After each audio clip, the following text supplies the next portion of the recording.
നമസ്കാരം. ജ്യോതിഷ വിചാരത്തിലേക്ക് എല്ലാ പ്രേക്ഷകർക്കും സ്വാഗതം. ധാരാളം മെസ്സേജുകളും കത്തുകളൊക്കെ നമുക്ക് വരുന്നുണ്ട്. നിങ്ങൾക്ക് ഇപ്പോഴും വാട്സപ്പിൽ മെസ്സേജ് അയക്കാൻ നമ്പർ 9446133100 എന്ന നമ്പറിലേക്ക്. ഇന്ന് ആരോടൊക്കെയാണ് സംസാരിക്കുന്നതെന്ന് നോക്കാം. അത്യാവശ്യമായിട്ടൊന്ന് വിളിക്കുമെന്നൊക്കെ ചോദിച്ചാണ് മെസ്സേജ്. ആരാണെന്ന് വിളിച്ച് നോക്കാം. ഹലോ ഹലോ, പറഞ്ഞോളൂ. ആ തിരക്കാണോ? അതെ. അയ്യോ, ഒരു മിനിറ്റ്. ഇത് സൂര്യ ടി വിന്ന് ഹരി പത്തനാപുരം എന്ന് പറഞ്ഞ ആളാ. ആണോ?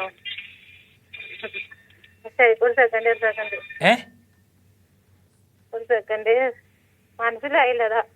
ആ, ഇപ്പൊ തിരക്കാണോ? തിരക്കാ, ജോലി സ്ഥലത്താണ്. പറഞ്ഞോളൂ. ഇപ്പൊ സംസാരിക്കാൻ പറ്റുമോ? പെട്ടെന്ന് പറഞ്ഞു. സാറ് പറഞ്ഞു. ആ, പറ ചേച്ചി, പെട്ടെന്ന് പറ. അവിടെ ഫോൺ എടുക്കുന്നതിൽ ബുദ്ധിമുട്ടൊന്നും ഇല്ലല്ലോ? ഇല്ല ഇല്ല. ആ, പറഞ്ഞു. മോക്ക് വേണ്ടിയാണ്. ഡേറ്റ് ഓഫ് ബർത്ത് പറ. 3/5/2004. സമയം ഉച്ചയ്ക്ക് 11:58 അതാണ് അവര് എഴുതി തന്നെ. ഉച്ചയ്ക്ക് അല്ലേ? ചിത്തിര നക്ഷത്രം. അതെ. തിങ്കളാഴ്ച ദിവസമാണ്. അന്ന് മേടമാസം 20-ാം തീയതിയാണ്. ചേച്ചി, മോൾക്ക് ചിത്തിര നക്ഷത്രത്തിന് 2 രാശിയാണ് ഉള്ളത്. മോളുടേത് കന്നി രാശിയാണ്. അപ്പോൾ ഇപ്പൊ രാഹുർദശ കാലമാണ്.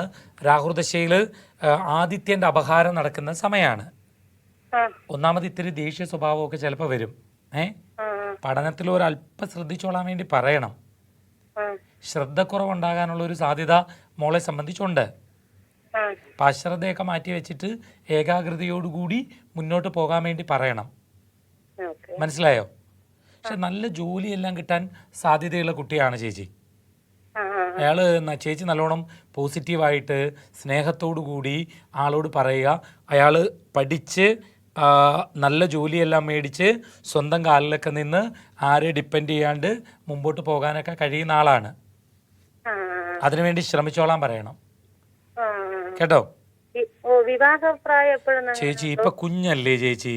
അല്ല അല്ല, ചോദിച്ചു വെച്ചിരിക്കണം. അപ്പൊ ഇപ്പൊ കുറെ ആലോചന വരുമ്പോഴും നമുക്കത് പറഞ്ഞൊഴിയാലോ. ഇപ്പൊ ആലോചന വരുന്നുണ്ടാ? വരുന്നുണ്ട്. 19 വയസ്സല്ലേ ആയുള്ളൂ? അത് വരുന്നുണ്ട്. ഇപ്പൊ പെൺകുട്ടിയൊക്കെ ജാമ വന്നാ മറ്റുള്ളവർ പറയണം, നമുക്കറിയില്ല. ചേച്ചി ശരിക്കും പറഞ്ഞ 22 വയസ്സും 9 മാസവും 20 ദിവസത്തിന് ശേഷം ഒരു 26 വയസ്സ് വരെയൊക്കെ സമയമുണ്ട്. പക്ഷെ നമുക്ക് എന്താ അറിയാമോ ചേച്ചി, ഞാൻ എൻ്റെ ഒരു അഭിപ്രായത്തിൽ പഠിച്ചിറങ്ങി നല്ല ജോലിയെല്ലാം കിട്ടി സ്വന്തം കാലിലൊക്കെ നിന്ന് ആരെ ഡിപ്പെൻഡ് ചെയ്യണം അങ്ങനെ നിൽക്കുന്നതല്ലേ ചേച്ചി? ഇപ്പോൾ ചേച്ചിക്ക് ഒരു നല്ല സ്ഥിര വരുമാനമുള്ള ജോലി ഉണ്ടായിരുന്നെങ്കിൽ കുറച്ചുകൂടെ നല്ലതല്ലായിരുന്നു ജീവിതം?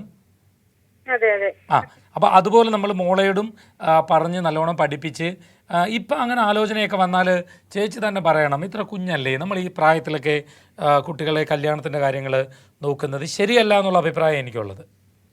അത് നമുക്കും ഇത് അങ്ങനെ തന്നെയാണ് എൻ്റെ അഭിപ്രായം. ഒരു ജോലി അവർക്ക് മതിയാണ്. അതൊന്നും ഇപ്പം അതിലേക്ക് ഇടപെടാനേ പോകണ്ട ചേച്ചി.